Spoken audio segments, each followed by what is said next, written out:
Welcome to Alien Shadow. If you love epic sci-fi stories where humanity shines, you're in the right place. Don't forget to like, comment, and subscribe for thrilling HFY adventures. Join us and be part of the journey. The last day before departure, the cargo ship Iron Hope floated in the outer ring of the Valor system, silent and waiting.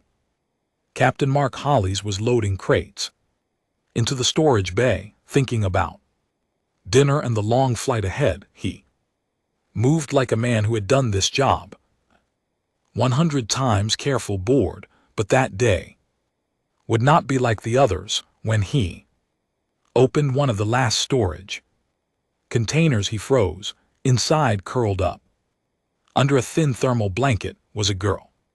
Alien girl with gray-blue skin and glowing green eyes. She looked up at him with fear, then determination, and before he could speak, she blurted out, "I'm practically an adult human." Mark stepped back in shock, nearly dropping his scanner. The girl scrambled to her knees, wobbling slightly as if she hadn't eaten in days. She wore an oversized flight jacket, clearly stolen, and her feet were bare and dirty. "I'm not a child," she added, her voice shaking but firm. Mark stared at her, trying to understand what was happening.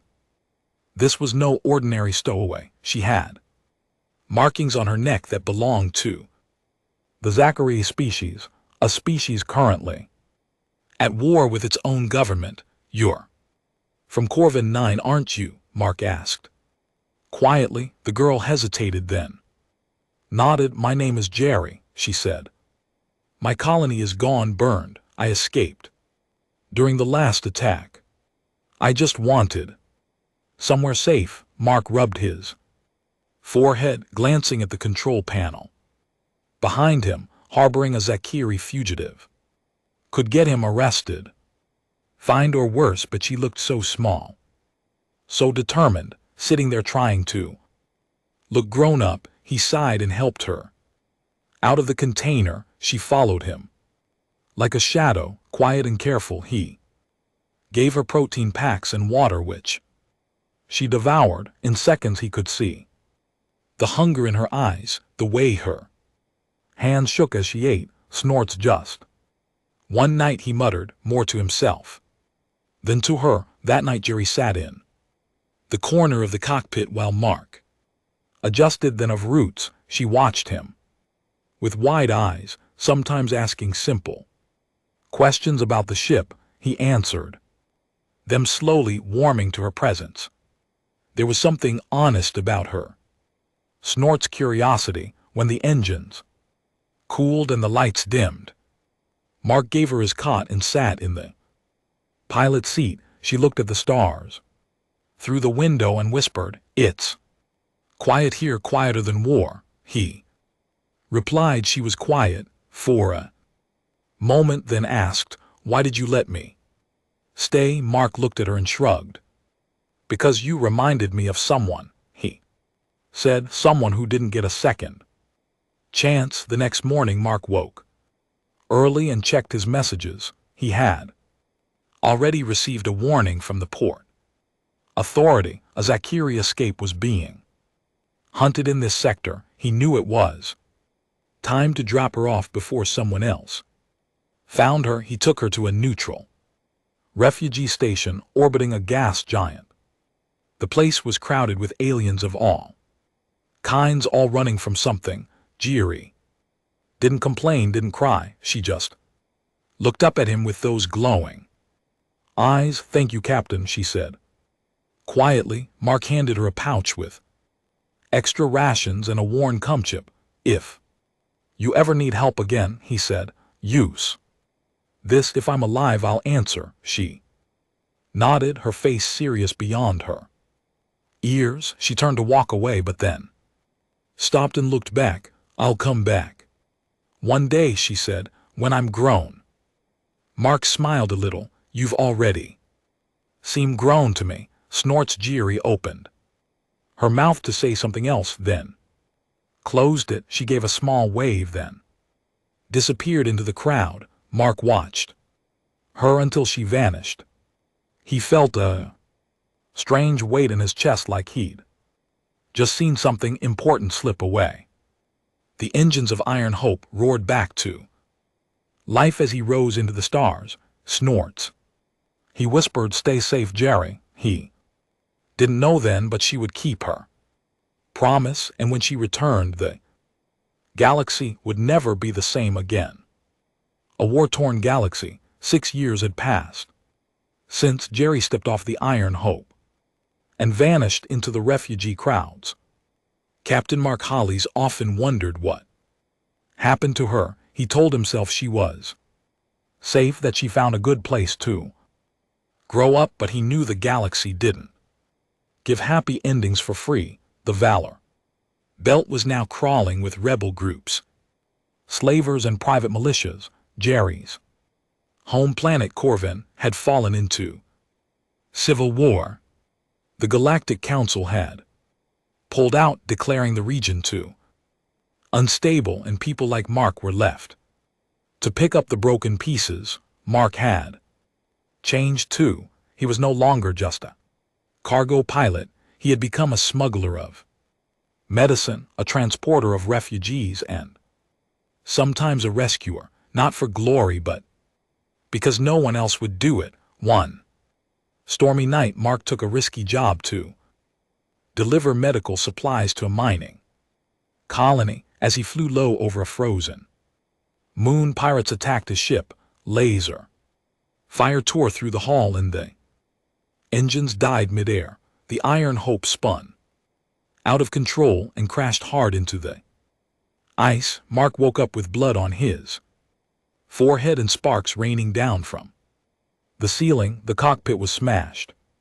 Communications were offline and oxygen levels were dropping.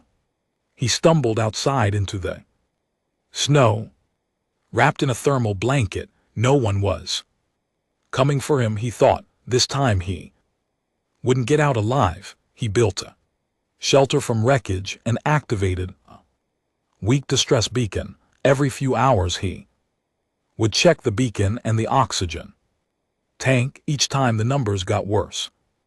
Then something strange happened.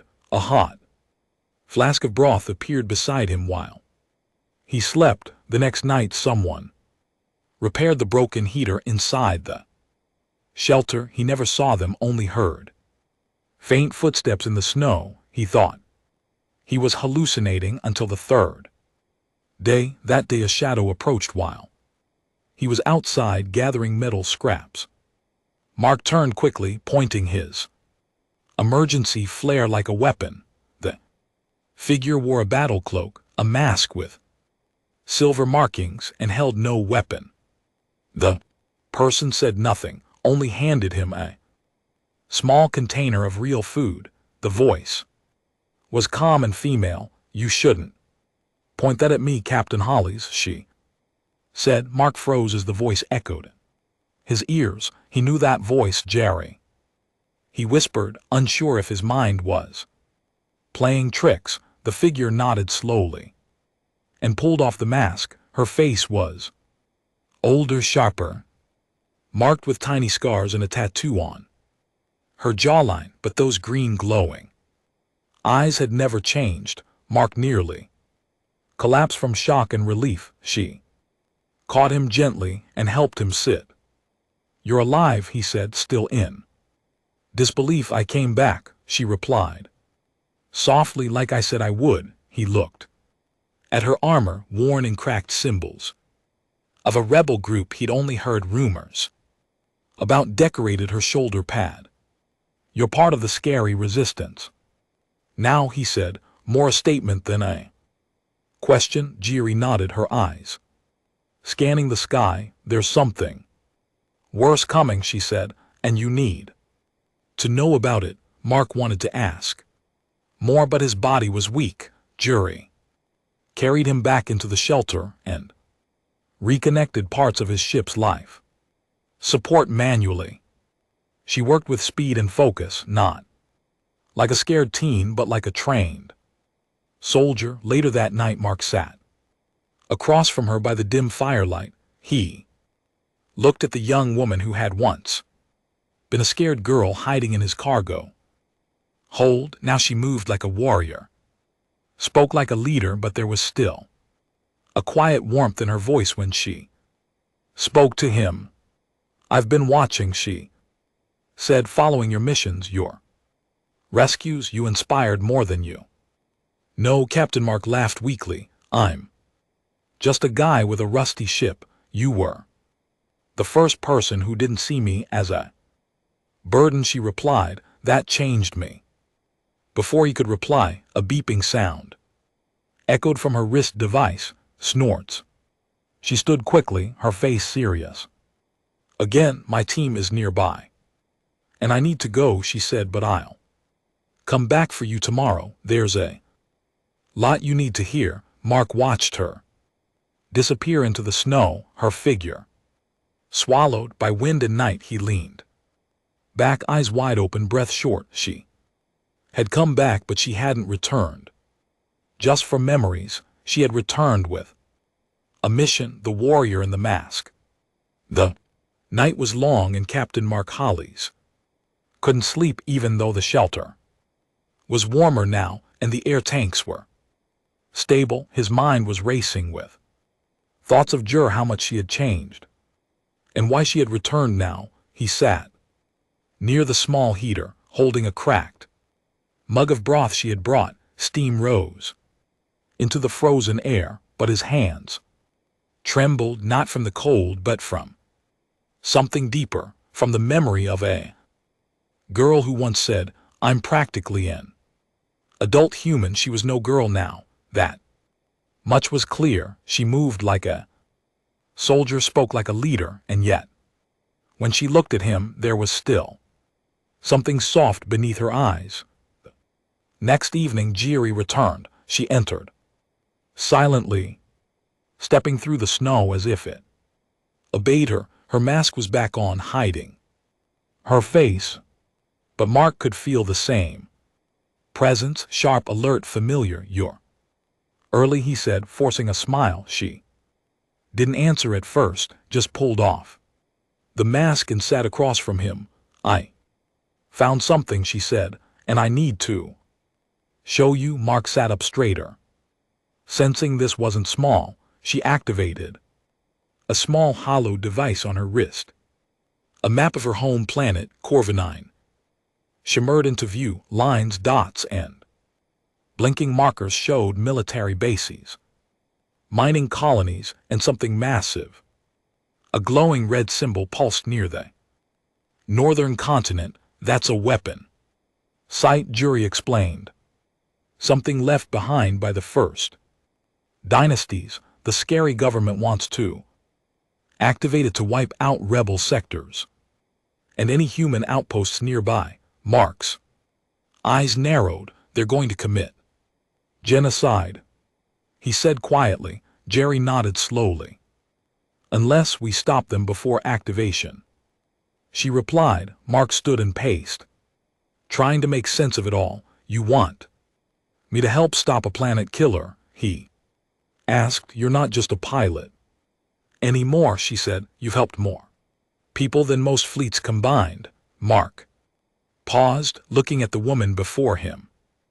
"I still see the kid in my ship's engine room chewing protein bars," he muttered. She smiled faintly. "And I still see the man who gave me a bed and didn't call the guards." A quiet moment passed between them. Then Juri took a breath and said something that made him freeze. "I want you to meet my team," she said. "Tonight." Mark blinked. "They're here on this moon. They followed my signal," she said, "and they trust me, which means they'll need to trust you too." Mark hesitated, then nodded. "If I'm doing this, I need to know everything," he said. Jerry stood and extended her hand. "Then come with me, Captain," she said. "You've walked enough paths alone." Mark grabbed his jacket, checked his weapon, and followed her out into the snow. The storm had settled into a slow wind, cutting through the night like breath on glass. They walked side by side, wordless until lights flickered in the distance, a camp hidden under camouflage netting and surrounded by scanners. Appeared figures in cloaks and armor. Turned as Jerry approached, she raised her hand and they lowered their weapons. "This is Mark Hollis," she said simply. "He's with me." Murmurs passed through the crowd. Some recognized his name. Others stared with suspicion. A tall female with cybernetic arms stepped forward. "I've heard of you," she said. "The human who smuggled food past the Eric blockade." Mark shrugged. "I was hungry too," he said, earning a few laughs. Jerry led him to a table covered in maps, notes and energy cell packs. "We call the mission Operation Duskfall," she said, pointing to the weapon sight on the display. "We infiltrate, sabotage the control core, and erase the targeting sequence." Mark studied the plan, noting gaps, risks, and fail points. "This will get you all killed," he said bluntly, "unless someone flies you in under stealth." Jerry raised an eyebrow. "You volunteering?" He grinned, didn't say no. That night, Mark sat beside the campfire, staring into the flames. He had flown through war zones, escaped bounty hunters, and crossed dead sectors, but nothing felt as real as this. As the cold wind howled above, he glanced at Jerry across the fire. She was talking to her crew, confident and respected, yet when her eyes met his, they softened for just a second. He didn't know what she saw in him. Maybe the past, maybe trust, but he knew one thing for sure: this wasn't the end of their story. It was only the beginning of something far greater. Operation Dusk, Rebel Camp buzzed with quiet urgency as morning light touched the frozen moon. Mark Hollis stood near the Iron Hope, now half repaired and fitted with stealth plating. He hadn't flown her into battle in years, but something about this mission lit a fire in his chest. Maybe it was the Kaiser. Maybe it was the girl who returned as a warrior. Jerry stood across from him, giving orders to her squad with precision. Her voice was calm, her posture unshaken. Mark couldn't help but watch her and wonder how much pain she'd survived to become this strong. She caught him staring and walked over, handing him a small data ship flight path. She said, "Get us through undetected and we'll handle the rest." Mark glanced at the chip and then at her. "And if we're detected?" he asked. Jerry didn't blink. "Then we fight until we can't." Mark smiled faintly. "You really did grow up."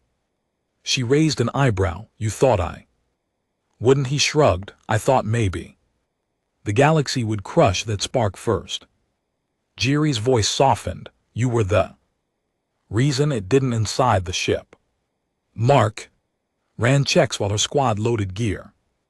Silently, there was a tension in the air, not fear but the weight of knowing this mission could be their last. Jerry sat beside him in the cockpit, both of them strapped in and focused. "Engines hot," Mark said, fingers dancing over controls. She nodded. "Let's make history." The ship lifted off with a low hum, vanishing into the dark sky like a shadow. Mark guided the Iron Hope along the edge of an asteroid field, dodging sensors and gravity mines. They flew complete silence, every second heavy with risk. An alert pinged in Mark's hand, snapped to the side console. "Patrol ship 2 clicks out," he whispered. Jerry leaned forward. "Divert." Now he twisted the controls. The ship dipped below the asteroid shelf, just missing detection. The patrol ship passed, blind to their presence. Jerry let out a slow breath. "Nice flying." Mark grinned. "Still got it," she Smirked, "You better." Hours passed until the weapon site came into view, massive. Black facility buried into a mountain. It pulsed with energy, and even from a distance they could feel the vibration. Jerry's team suited up, their armor marked with rebel insignias and personal symbols. Mark watched them quietly, knowing half of them might not return. "You're staying with the ship, right?" Jerry asked him. He nodded. "I'll keep it hot in case you need an emergency pull out." She paused, then stepped closer and placed something in his palm. It was the old and NBSP chip he gave her as a child. Cleaned and still functional. "I never threw it away," she said. "You promised to." Answer. Mark felt his throat tighten. "I always meant to," he said. "Glad you remembered." She nodded, then turned. Voice sharp again. "Team, move out." Mark watched them disappear into the shadows of the mountain. Time moved slowly in the silence of the cockpit. He kept his hands on the controls, eyes on the monitors, heart pounding. Minutes passed, then alarms flashed red. "They've been spotted," he whispered, scanning the feed. Enemy drones launched from the west ridge, flying directly toward the base. Mark gritted his teeth, fingers twitching above the weapon system toggle. He wasn't supposed to engage, but he wouldn't let them die. He activated the decoy flares and launched a sonic pulse toward the drones. They scattered briefly, buying Jerry's team a few seconds. Over the her voice came through, strained but clear. "We're inside. Detonator is placed. 5 minutes." "Copy," Mark said, sweat dripping from his brow. He looked at the countdown. Each second a hammer in his chest. Then a new signal flashed. "Enemy interceptors inbound. Too fast, too many, too close." He slammed the thrusters too full, lifting the ship just enough to draw fire. The sky lit up as plasma bolts chased his trail. He danced through them like an old magician, sparks flying around him. He pulled up hard, dragging the fight away from the mountain. Then her voice came again. "Detonators live. Pulling out now. Exit point, East Ridge." 2 minutes. On it, Mark said, flipping the ship midair toward the extraction zone. Through the smoke and blinding flashes, he saw them running.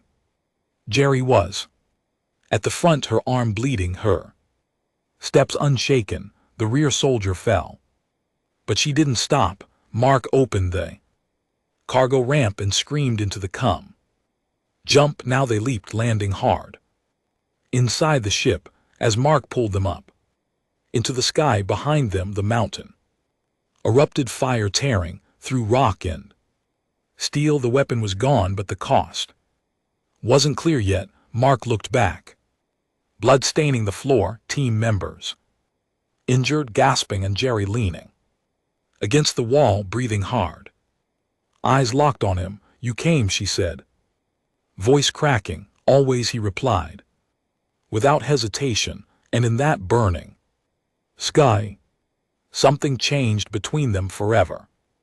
The battle for her people, the iron hope, flew fast and low across the dying sky.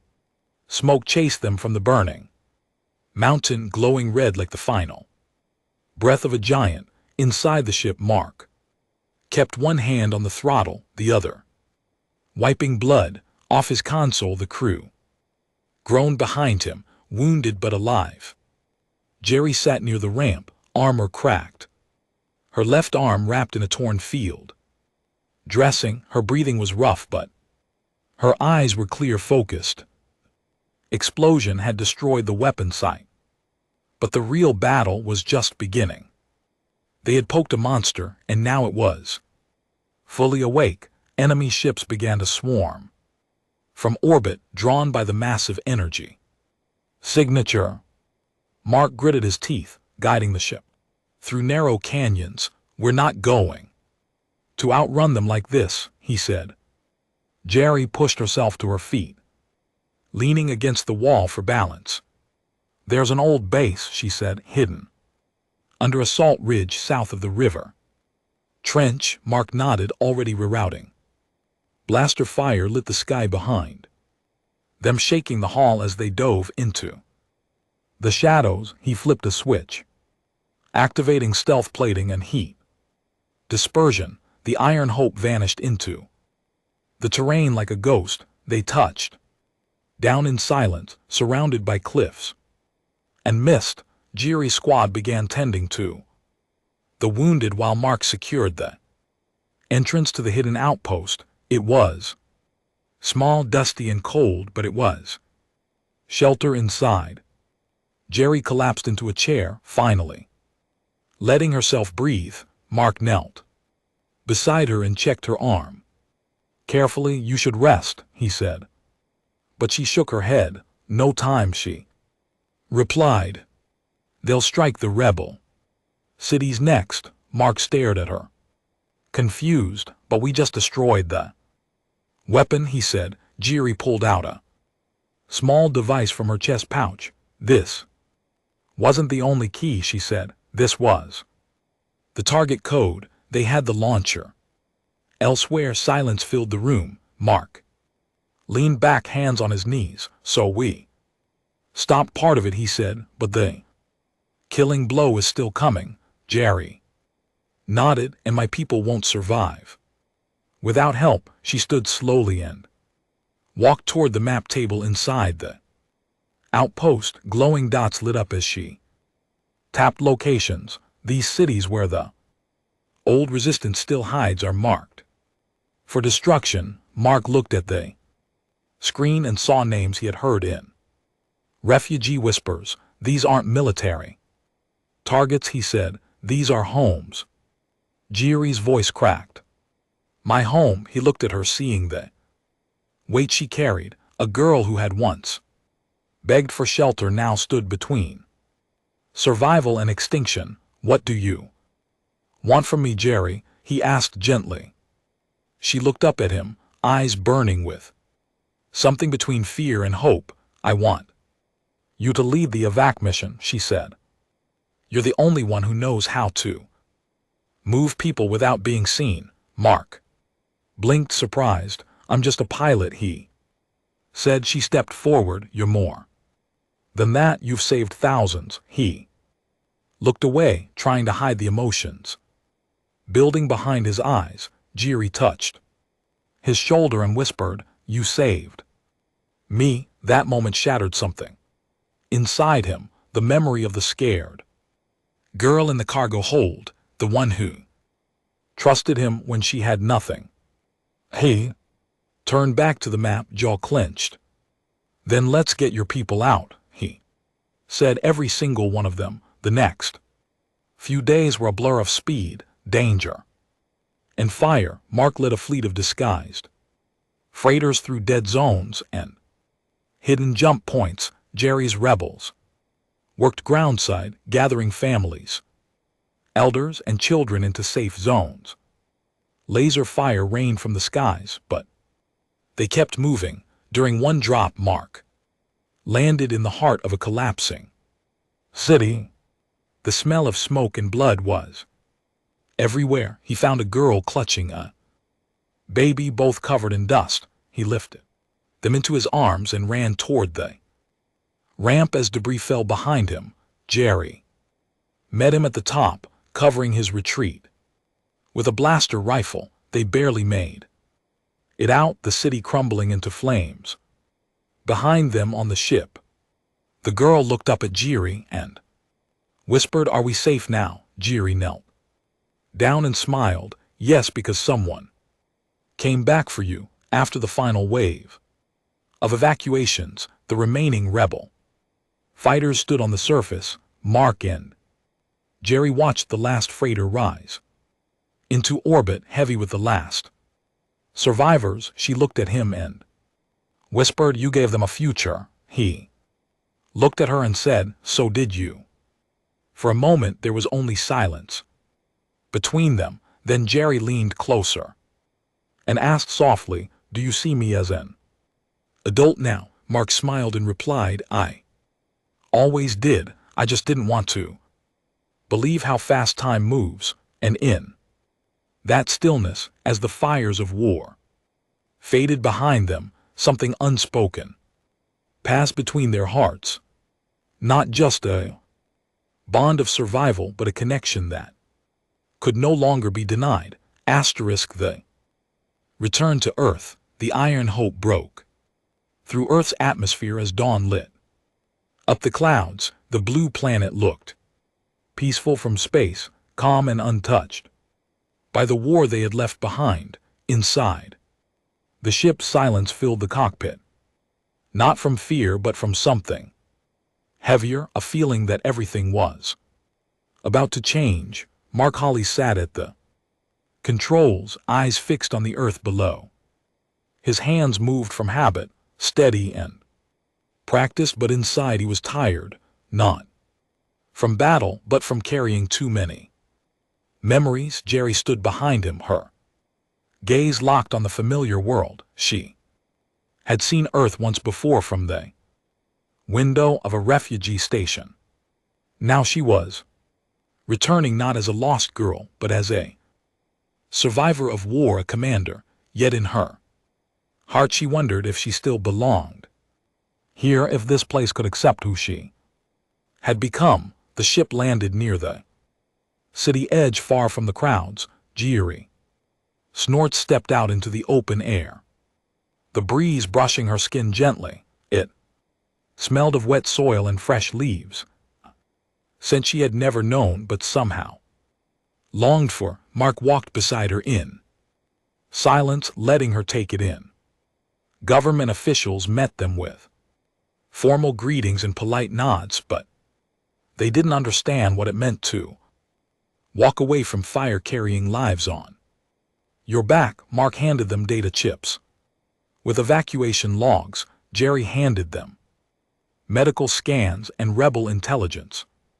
They were thanked, awarded, and promised honors, but neither of them cared about medals or speeches. They only wanted peace and maybe something more, something still unspoken. Mark brought her to his small house near the forest edge. It was quiet, simple, and filled with tools, books, and pieces of old machines. Jerry wandered through the room's fingers, brushing across pictures, shelves, and half-finished projects. "You live here?" she asked gently. He nodded. "Where else would I go?" She smiled. "You always liked fixing things." He chuckled, still trying to fix myself too. Jerry didn't reply, but her eyes said she understood. That night the fire crackled in the hearth, while wind moved softly through the trees. Mark sat on the porch playing an old guitar, notes drifting into the dark. Jerry stepped out, wrapped in a borrowed coat, her steps quiet. She listened, without speaking, just letting the sound fill the silence. "You remember music?" Mark asked. She nodded. "I used to dream about it." He strummed another chord. "Funny how we dream of things we've never known." She looked up at the stars and whispered, "I used to dream of you too." Mark stopped playing, his fingers resting on the strings. He turned to her, heart beating like it hadn't in years. "Snorts." Jerry stepped closer, her voice soft. "You said I was grown already back then, I remember," he said, his voice almost a whisper. "But I wasn't," she continued. "I didn't know what I wanted, not really." Mark waited, letting her finish at her own pace. "But I do now," she said, her eyes meeting his, clear and certain. He stood slowly, standing across from her in the quiet night. "You came back," he said. "I kept my promise," she replied, "and now I want to stay." The wind moved through the trees, but neither of them noticed. He stepped forward and gently touched her hand. It was warm, steady, and no longer trembling like before. No longer A child's hand, but one that had fought. Survived and chosen. I never stopped. Waiting, he said, even when I told myself I had. Jiri leaned her head against his chest. The stars watched in silence. Two lives separated by war and time had finally returned to the same point, not as captain and stowaway, not as soldier and pilot, but as something new. The next morning Mark took her into town. People stared, curious but not cruel. Jiri walked beside him with her head high, her scars uncovered. She wasn't hiding anymore. Children pointed at her markings and whispered. One little girl approached her and asked, "Are you a hero?" Jiri knelt down and smiled. "No," she said, "but I followed one." Mark smiled from a distance, watching her speak with kindness and calm. She wasn't just visiting Earth, she was becoming part of it, and maybe, just maybe, Earth was ready for her too. As evening fell, she turned to him and whispered, "Thank you for not forgetting me." He touched her cheek and said, "You made sure I never could." And as the sky darkened into night, one truth became clear to both of them. Some promises outlive war. Some connections don't fade with time, and some stories don't end. They just begin again. A promise fulfilled. Morning light streamed through the window of the little house at the forest's edge. Birds sang softly in the trees, and the scent of dew mixed with fresh soil in the air.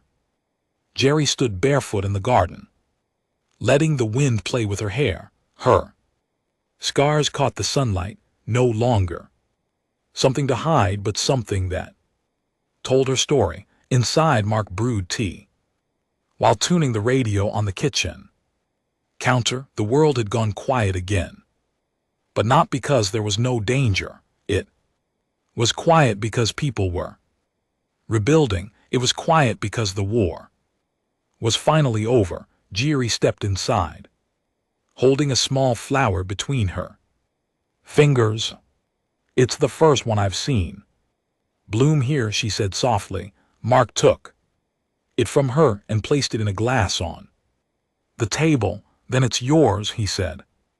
Just like this day, they sat across from each other, eating simple food. No battle alarms, no starships roaring overhead, no cries for help, just two souls finally resting and learning what peace really felt like. Jiri helped in the village nearby. She taught young aliens and human children how to read old star maps. She spoke about unity, survival, and the quiet power of kindness. People listened because her voice carried truth, not just words. Mark spent his time fixing old machines and building new tools for farmers. He worked with grease on his hands and music in his ears.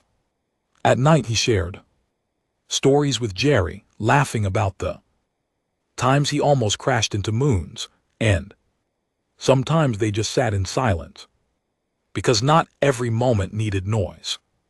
One evening, while stars blinked softly above, Jiri found an old coat in the storage room. It was the same oversized jacket she wore when she first stowed away in his ship. She held it up, smiling. "It still smells like oil and protein bars," she joked. Mark looked at her and chuckled. "That thing kept you alive," she nodded, pressing it to her chest. "And you did too," she said quietly. Then she folded it and placed it back, not to wear again, but to remember. As days turned into weeks, something gentle grew between them. It was not sudden, not loud. It was steady, like river water.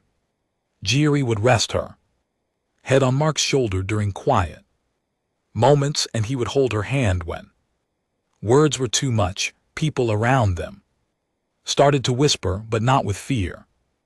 They whispered with wonder at how a human and a Zakiri could find peace in each No one mocked, no one pushed away. Because they had both bled for this. Peace and people respected that. One afternoon, as Mark was fixing a broken water pump, Jiri came to him with a small metal case. He looked up, wiping sweat from his brow. "What's that?" he asked. She opened it, revealing a pendant inside shaped like two hands, holding a star, in scary tradition. She said, "This means bond beyond war." Mark touched it gently, his hands rough. "But careful, it's beautiful," he said. "But what does it mean for us?" Jiri smiled, her eyes glowing softly. "It means I choose you," she said, "not because I owe you, not because you saved me, but because I want to." Mark stood, slowly, heart full and eyes misty. "I never thought this would happen," he said. "Not like this." Jiri stepped closer. "You waited," he nodded. "Every year." She placed a pendant around his neck and kissed his cheek, and the air felt warmer even in the wind, because something sacred had just been spoken. Without needing more words, that night, they stood beneath the stars, side by side. The galaxy was still wild, still dangerous, still full of unknowns, but here in this small place on Earth, two lives had found balance, a pilot and a stowaway, a soldier and a dreamer. Jiri looked up and whispered, "I told you I'd come back when I was grown." Mark smiled, placing his arm around her. "And I promised I'd be here," he replied, and both promises were now complete. Together, they looked to the sky, not with fear but with hope, for tomorrow, for peace, for something they would build, not from war or survival, but from trust, from love. And in that quiet moment, the stars above them blinked like witnesses. A girl who had once whispered, "I'm practically an adult," had returned as a woman who knew exactly who she was, and the man who once gave her shelter had now given her a home. Their story didn't end with war or rescue, it ended with choice, with peace, with a promise fulfilled.